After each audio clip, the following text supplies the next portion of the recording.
Not many stories have captured public attention and sparked controversy like that of Travis the chimpanzee. Travis's story delves into a number of issues, mainly the dynamics of human-animal relationships, raising questions about our ethical responsibilities toward our primate friends. Travis was born in captivity in 1995 to chimp parents, Coco and Susie. Both chimps were caught in Africa and shipped to the United States by an animal breeder. Travis was 3 years old when he was taken from his mother and sold for $50,000 to Sandra and Jerome Harold. It's reported that Travis was raised as if he were a human child.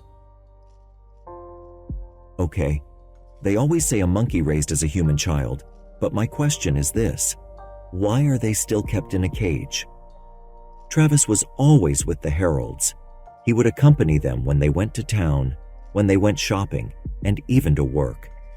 The Harolds had a towing company, so he would ride with the tow truck, and he would even fasten his own seatbelt.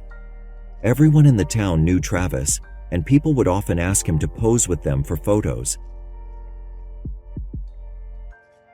Travis knew how to open doors using keys, dress himself, brush his teeth, water plants, feed the horses, and eat at the table with the rest of the family. His favorite food was ice cream. Travis could also log into the family's computer to look at pictures and knew how to change channels using the remote control to watch his favorite TV shows. He enjoyed watching baseball on television. Over the years, Travis had become a cherished member of the family, exhibiting a remarkable level of intelligence, emotional depth, and companionship. Travis never showed any signs of aggression or violence while growing up. One neighbor said he used to play around and wrestle with Travis. The neighbor also added that the animal always knew when to stop and paid close attention to his owner. Sandra's daughter died in a car accident in 2000, so Travis became the only child she had left. There was one other time when Travis seemed to lose control of himself and refused to follow instructions. The incident took place in October 2003. While Travis was sitting in the back seat of the Harold's car, a passing pedestrian threw an empty soda bottle through the open window, hitting Travis in the face. Travis then unlocked his seatbelt, opened the car door, and started to chase the man. The man got away, but Travis refused to get back in the vehicle, seemingly throwing a tantrum in the street, causing a traffic jam. Police arrived and tried to lure Travis back into the vehicle, but Travis began chasing them around the car. It took hours to get him to calm down enough to get back into the car. The jerk who threw the bottle was never charged. In 2004, Sandra's husband, Jerome, died from cancer. After his death, Sandra fell into a deep depression. She has stated that most days she was unable to get out of bed. Travis was now all she had left and would often sleep in the bed with her. However, during the day, Travis was left to himself and would spend his days watching television and eating junk food. It was 5 years later, on 15th of February 2009, that Sandra asked her friend, 55-year-old Charla Nash, to come over. After chatting for a while, the two left Travis at home and went to the Mohan Sun Casino, where they had their hair done at a salon and spent some time gambling. When they arrived back at the house that evening, it was unusually quiet. The TV and computer were off, and Travis seemed uninterested in his favorite ice cream that she brought back for him. The following day, when she woke up, she found Travis wandering outside in the yard.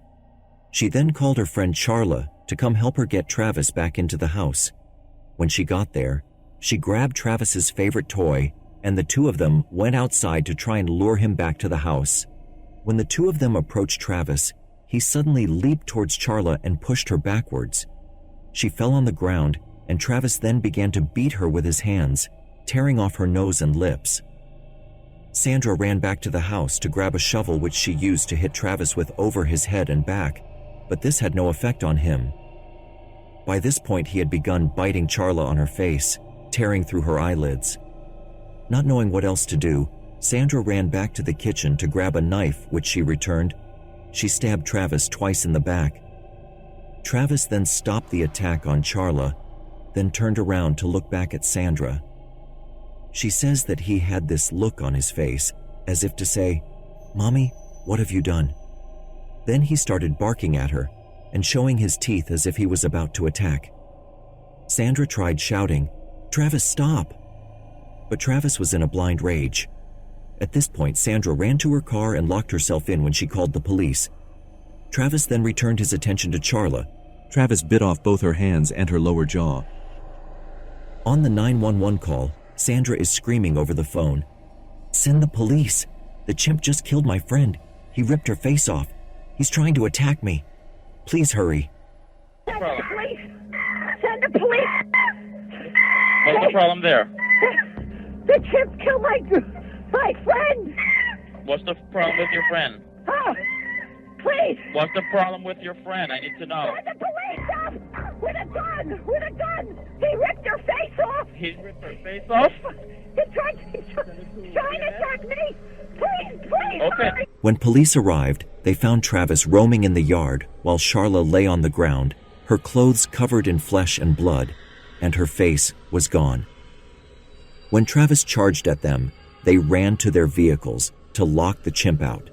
And he starts shaking my car. It was like Jurassic Park. I said, oh my God, I didn't know how strong. The car was shaking. Like, now I'm getting in that panic mode. So I take my gun out, and I'm saying, I don't want to shoot. And I said, please don't let me shoot this thing. And he's like shaking the car. He stops. I go, oh God. And I put the gun back in. I'm trying to get my breath. He comes around to my driver's door. He's looking at me like, I'm going, oh God. I'm getting that weird feeling again. Officer Frank Chiafari, who was the first officer on the scene, then shot Travis 4 times. Pulls the door open. Now we're literally 2 feet apart. I'm sitting like this, and he's standing right. I literally froze. And I will say this, I have deep respect for that chimp, and I don't know, I wouldn't be here right now. When he opened that door, he could have just jumped in and got me, because I froze. And then I came out of it, and our eyes met. We were just looking at each other. We looked at each other, and he gave me a look, and I didn't hear anything, but I felt from him, please do this. And he gave me a snarl. I still remember his giant teeth, like blood all over his face. He started lunging at me, and I took the gun. I still don't know how I did it. I'm not Dirty Harry. I took the gun out like it must have been close. Now, here's the thing. My mind erased that part. I don't remember. I was this close in a car, and I remember he went back, and I do remember he went back and he looked at me, gave me one more growl, and he ran into the house. Upon realizing that he had been injured, Travis stumbled back to the house where he got into his bed, and that's where he passed away. An investigation followed, but there have been no clear answers given. Some have speculated that Travis might not have recognized Charla, or that he thought she became possessive about the Tickle Me Elmo doll that she was holding, but in my opinion, that's rubbish. Now, I don't claim to be a chimp expert, but he knew her. She had been over to their home many times before and for many years. Also, he wasn't interested in the doll. When he was attacking her, he showed zero interest in the doll. What I think happened was that when the two of them left Travis home alone the previous day, Travis was left confused about why he was not taken with them. Earlier, we discovered that Travis never left Sandra's side. Especially now that he and Sandra were the only two left of the family, the bond between him and Sandra grew stronger. When his human dad died, Sharon did not take him out to the town every day, so he stopped socializing completely and became isolated, alone with only his thoughts. So he was left in an empty house all by himself, wondering why he was left alone. The only thing that made sense to him was that it must be Charla's fault somehow, that she was trying to take his mother away from him. That's why he was sitting in the dark, unable to watch television and having no appetite for his favorite ice cream. He was depressed, wondering if he was going to lose Sandra, just as he had lost his human dad and his human sister. So when he saw Charla approaching him, together with his mom, he flew into a blind rage at her. Travis has shown before that he takes things very personally and is unable to let go of his anger when some idiot threw a glass bottle in his face. So his anger for Charla had been stewing for at least 24 hours. When Sandra stabbed him, he did not attack her. He snarled at her out of anger, but he ultimately went back to attacking Charla, which shows that this was a focused attack. Sandra has also admitted that she has been sneaking Xanax into Travis's food to keep him calm. Xanax is an antidepressant which causes what can only be described as a soul-crushing emptiness and a lack of motivation.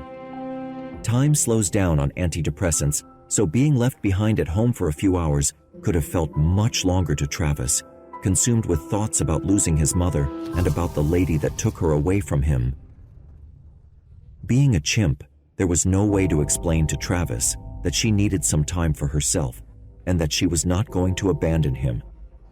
Anyway, those are just my thoughts on why it happened, because I find it ridiculous that a monkey would forget someone that he has known for years.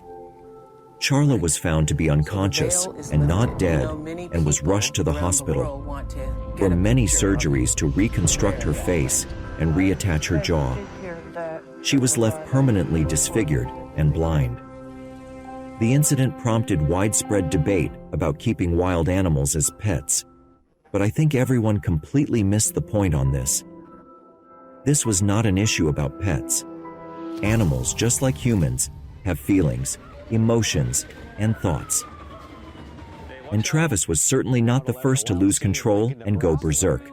Glass shatters as they crash on the violently taking frames from the The only difference is that this time it happened to a monkey. After the incident, laws were passed to make it harder for people to own pets. But Travis' issue is not a monkey issue. It's a mental health issue. Travis was not merely a pet or a spectacle. He was a sentient being with complex emotions, instincts, and needs. His story compels us to acknowledge the intrinsic value of all living creatures, regardless of their species. We need kindness and compassion to foster positive relationships, build trust, and create a sense of community. When individuals treat each other with respect and dignity, it enhances overall well-being and contributes to a more harmonious society. To those of us who think being mean to others is funny, remember that being mean leads to hurt feelings, conflict, and division among people, leading to a society where no one can be trusted, ultimately harming both you and your victim. Choosing to be kind and understanding promotes cooperation and mutual support, leading to a more peaceful and fulfilling existence for everyone involved, especially future generations. And the irony, it makes me sad because I used to play with Travis when he was a baby. Like, who would have known? He was the cutest little thing. And you know, you're thinking, like, fate, who would have ever thought 10 years later or whatever? Terrifying. It was terrible. For me. But what was he? Oh, rage. Rage? He was angry. And then Travis's owner? Did you ever have an interaction with her? Never again. And she passed, I think about a year later, I'm not sure, a year or two. And I always said it was like a kind of a blessing in a way. She was getting sued. People were giving her hate mail, like she was vilified for the whole thing. And it was almost like her way of get me out of here too. It was like, it's terrible. Your friend is in the hospital fighting for her life. Do you still think chimps should be pets? Would I have done it again? Yes. It was horrific what happened, and I had to do what I had to do. But I'll miss him for the rest of my life. People ask me over the years, do you dislike him? I go, no, I have respect for Travis. I do. And he was a victim.